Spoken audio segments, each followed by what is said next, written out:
canım benim, güzellikler meskeni Azerbaycanım benim, güzellikler meskeni Azerbaycanım benim.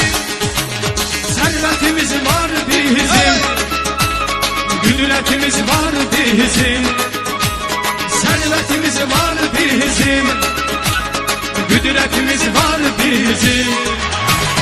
Dövletlerin içinde hürmetimiz var bizim, dövletlerin içinde hürmetimiz var bizim.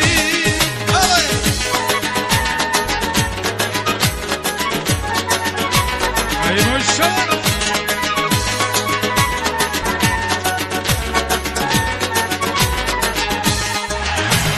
Bulduzu dönüp ay olmaz, yaz geçmese yay olmaz.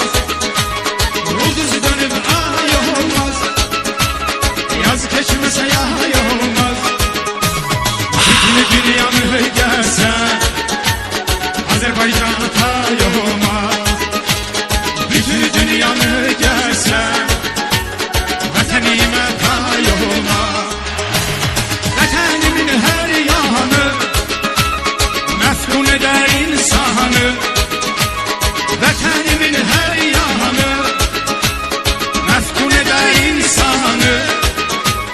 Cennet görmek isteyen gelsin Azerbaycan'a.